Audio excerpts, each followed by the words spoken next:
একটু আগে যা ঘটেছে সেই ঘটনা আমাদেরকে 2007-এ ব্যাক করিয়ে নিয়ে গেছে, 19 বছর আগে নিয়ে গেছে। 2007 যেই সময়টায় সবশেষ ক্ষমতায় ছিল বাংলাদেশ ন্যাশনালিস্ট পার্টি, এরপর থেকে আসলে একটা বিশাল অপেক্ষা ছিল দলটার। এবং একইভাবে ওই বিএনপির জয়ের সাথে আমার কাছে কেন যেন মনে হয় যে জিম্বাবুয়ের লাস্ট যে অস্ট্রেলিয়ার বিপক্ষে বিশ্বকাপের উইন, সেটা খুব সামঞ্জস্যপূর্ণ যে এরপরে আর তারা অস্ট্রেলিয়াকে হারাতে পারেনি টি-20 ফরম্যাটে। বিএনপি জেতার পরের দিন জিম্বাবুয়ে অস্ট্রেলিয়াকে বিশ্বকাপে আরো একবার, এবং ওই 7-এর পরে নেক্সট যেদিন দেখা হলো 19 বছর পরেই তাদের টি-20 বিশ্বকাপে দেখা হয়েছে এই দুই দলের, টানা দ্বিতীয়বার হারিয়ে দিল। আজকে যখন দর্শকরা বের হচ্ছিলেন, আমার যারা সহকর্মী রয়েছেন তারা বললেন যে একটা দারুণ সঙ্গীত তৈরি হয়েছে, তারা গান গাইছিল, এ মুজারাবানি এ মারুমানি, এ মুজারাবানি এ মারুমানি, মানে মারুমানি মানে হচ্ছে তাদের ব্যাটার, সে 35 রান করেছে 21 বলে।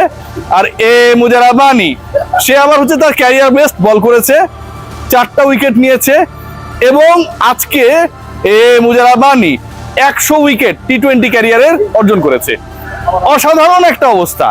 এবং এই যে এ মুজারাবানি এবং এ মারুমানি যারা এই গানটা গাইছিল, তাদেরকে যখন জিজ্ঞেস করা হয়েছে যে তোমরা তো সেকেন্ড রাউন্ডে চলে যাচ্ছ, তাহলে 2 আউট অফ 2, এরপরে যে 2টা ম্যাচ রয়েছে শ্রীলঙ্কার বিপক্ষে, আয়ারল্যান্ডের বিপক্ষে, তোমরা কতটা হোপফুল? তারা রীতিমতো খেপে গেছে যে কিসের 2 আউট অফ 2, আমরা ফাইনাল খেলতে চাই, শ্রীলঙ্কাকে আমরা গুনি না, অস্ট্রেলিয়াকে হারিয়ে দিয়েছি।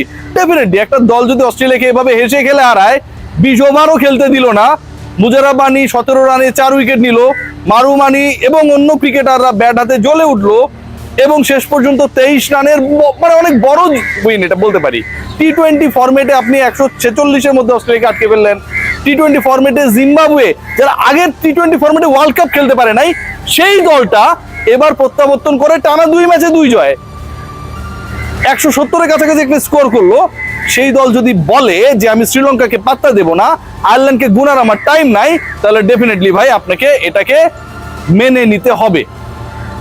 ফেসবুক দেখছিলাম গতকাল থেকেই, যেহেতু আমি স্পোর্টস কাজ করি, ফেসবুকে অস্ট্রেলিয়া জিতবে, অস্ট্রেলিয়া ভালো করবে, এরকম একটা বিশাল আলোচনা ছিল বাংলাদেশের রাজনীতির মতো। কিন্তু পরে যেটা দেখা গেল যে আসলে মাঠে নেমে অস্ট্রেলিয়া পারলো না, মাঠে নেমে জিম্বাবুয়ে অস্ট্রেলিয়াকে শুইয়ে দিল আরো একবার। কবেকার ঘটনা? 2007-এর ঘটনা। সেই 7-এর পরে 19 বছর পর আরো একটা বিশ্বকাপে আরো একবার জিম্বাবুয়ে অস্ট্রেলিয়াকে হারিয়ে এখন ফাইনালে চোখ দেখছে। কেন এত আলোচনা?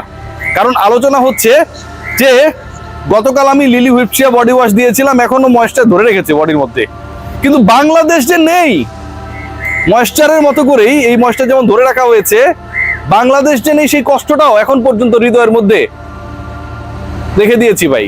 জিম্বাবুয়ে যখন জিততে পারে, অস্ট্রেলিয়াকে হারিয়ে দেয়, যখন নেপালের বিপক্ষে ইংল্যান্ড অলমোস্ট খাবি খাচ্ছিল, ঠিক তখন ইংল্যান্ডের গ্রুপে অথবা আয়ারল্যান্ডের গ্রুপ পরিবর্তন হয়ে যদি বাংলাদেশ বি গ্রুপে চলে আসতো, এই বাংলাদেশ ওয়ার্ল্ড কাপটা অন্যরকম হতে পারতো। আজকে ইন্ডিয়ান এক জার্নালিস্ট বলেছে তোমাদের আসিফ নজরুলের কি হবে। আমরা যদিও এই ব্যাপারে ভাবছি না, বাট আলোচনা কিন্তু হচ্ছে, কারণ বাংলাদেশ যে ডিসিশনটা নিয়েছে সেই ডিসিশনটা অনেকটা হ্যাকলিং ডিসিশন।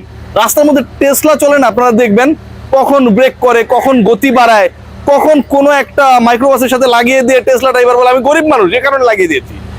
বাংলাদেশের ক্রিকেটের ক্ষেত্রে বৈশ্বিক আসরে খেলা না খেলার ডিসিশনটা অনেকটা যেন টেসলা ড্রাইভারের মতো কনভিনসিং ছিল না। একবার মিনিস্ট্রি বলছে যে এটা বিসিবির ডিসিশন, একবার বিসিবি বলছে মিনিস্ট্রির ডিসিশন, পরে আবার মিনিস্ট্রি থেকে উপদেষ্টা বলছে যে এটা আসলে আমরা বলেছিলাম, কিন্তু ক্রিকেট বোর্ড যদি আপত্তি করতো তাহলে আমাদের কিছু করার থাকতো না।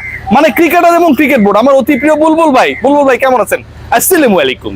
এবং আমাদের ক্রিকেটাররা নাকি এই সিদ্ধান্ত নিয়েছে, যদিও লিটন কুমার দাস কোনো কিছুই জানে না, নো কমেন্টস বলেছে আমি জানি না।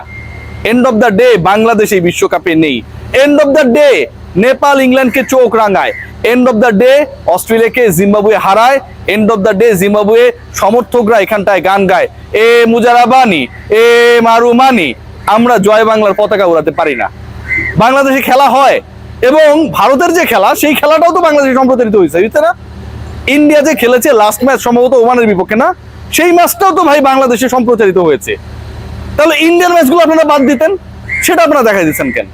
ইন্ডিয়ার খেলা আপনারা দেখবেন, ইন্ডিয়ার খেলা আপনারা সম্প্রচার করবেন, ইন্ডিয়া থেকে পেঁয়াজ আমদানি করবেন, অথচ বাংলাদেশ এই বিশ্বকাপে যারা যোগ্যতা অর্জন করে, যে জিম্বাবুয়ে গতবার যোগ্য ছিল না দেখে বিশ্বকাপ খেলতে পারেনি, সেই দলকে আপনারা খেলতে দিলেন না, সেই দলের সেই সুযোগটা আপনারা ক্রিয়েট করতে দিলেন না। আমার কাছে মনে হয় যে এটা অনেক ফ্রাস্ট্রেটিং। এবং আমিনুল ইসলাম বুলবুলের বোর্ডে সব আছে, বক্তব্য আছে, চাপাবাজি আছে, গায়ক আছে, নায়ক আছে, শুধু ক্রিকেটটা নেই। সবাই ভালো থাকবেন।